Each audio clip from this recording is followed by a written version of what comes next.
मैंने एक और प्रश्न किया, हे द्विजवर, नवरात्रि व्रत करने का क्या फल है और किस विधि से उसका पालन करना चाहिए, कृपा करके आप हमें बताएं। तो श्री व्यास जी महाराज कहते हैं, राजन, चैत्र और अश्विनी के पवित्र महीने में भक्ति पूर्वक यह पूजा करनी चाहिए।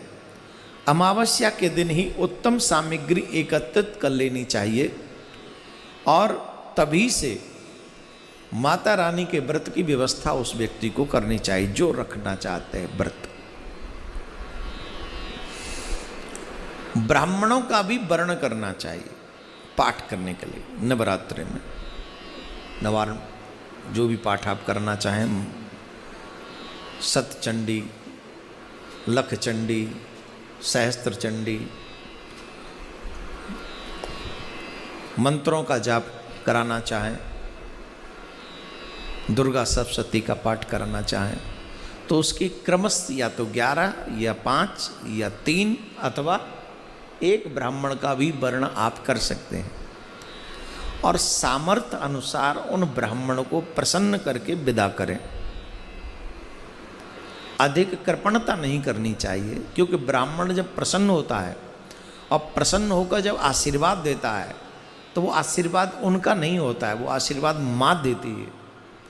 और जितना आशीर्वाद ब्राह्मण आपको उस समय देकर जाएंगे जिन्होंने आपके यहाँ पाठ किया है, उतना ही आप जो है यशवान, धनवान, वैभववान, आप उतने ही संपन्न होते चले जाएंगे। बोलो राधे राधे। जोर से बोलना पड़ेगा और जोर से।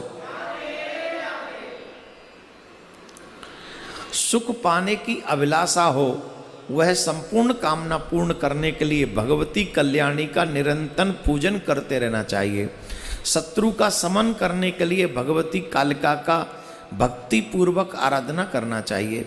भगवती चंडिका की पूजा से ऐश्वर्य एवं धन की पूर्ति होती है। राजन, किसी को मोहित करने के लिए, दुख दरिद्र को दूर हटाने के लिए, संग्राम में विजय पाने के लिए भगवती सांवी का सदा पूजन करना चाहिए। किसी कठिन कार्य की सिद्धि करते समय अथवा यदि दुष्ट शत्रु दुख दे रहे हो तो उनका संहार करने के लिए माँ भगवती का पूजन करना चाहिए। ये नवरात्रों में विशेषतः सिद्ध हो जाती है। महान पापी भी यदि नवरात्रि व्रत कर ले तो संपूर्ण पापों से उसका उद्धार हो जाता है। प्राचीन समय की एक कथा है, एक निर्धन वैश्य, वह महान दुखी था।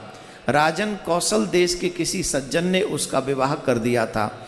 उसके बहुत से बाल बच्चे हो गए थे, पर उसको पेट भरने लायक भी उसके पास पर्याप्त धन नहीं था। बोलो राधे राधे। दरिद्रता ने उसको चारों तरफ से घेरा हुआ था। वो सोचता था मैं क्या करूं, मुझे क्या करना चाहिए, इत्यादि इत्यादि। उसके जीवन में दुख थे। किसी ब्राह्मण के पास जाकर उसने पूछा, हे ब्राह्मण देवता, आप मुझ पर कृपा करके बताओ कि मेरी दरिद्रता कैसे दूर हो सकती है।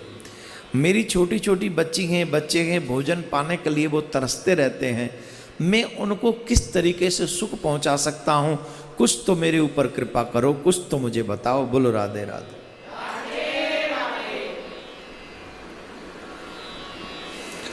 तब उन ब्राह्मण ने उनसे कहा, हे महानुभाव, अगर आप चाहते हो कि आपके जीवन की दरिद्रता आपके जीवन से समाप्त हो जाए तो आपको नवरात्रि का व्रत करना चाहिए।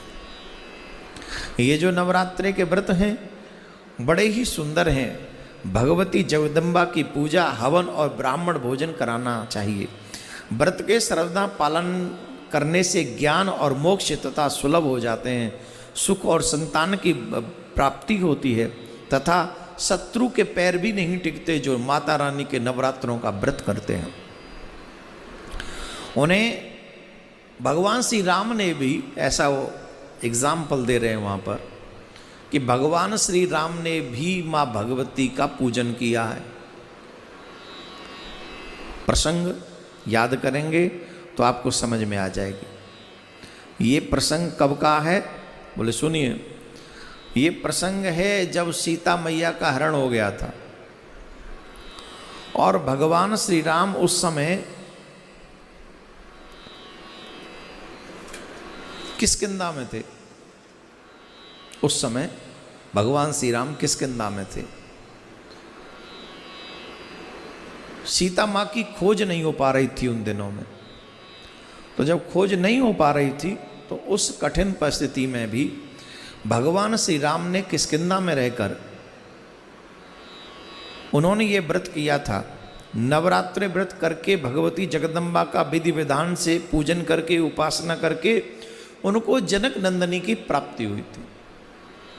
इसलिए हम सबको चाहिए कि हम जो भी चाहते हैं कि जगदम्बा का पूजन करें, व्रत करें, इत्यादि इत्यादि। तो इस व्रत को करने से व्यास जी कहते हैं राजन ब्राह्मण की ये बात सुनकर उस वैश्य ने उसे अपना गुरु बना लिया। साथ ही माया बीज नामक भुवनेश्वरी मंत्र की उसने दीक्षा ले ली। फिर नवरात्रि व्रत करके संयम पूर्वक उत्तम भक्ति के साथ उसने अपने जप आरंभ कर दिया। और नव वर्ष के नवरात्रि के अंतिम अष्टमी के दिन आधी रात के समय भगवती प्रकट हुई और उन्होंने उस वैश्य को अपने दर्शन दिए। साथ ही विविध प्रकार के वर देकर उसको कृतकृत्य कर दिया। बोले सच्चे दरबार की, बोले सच्चे दरबार की जय, बोले सच्चे दरबार की।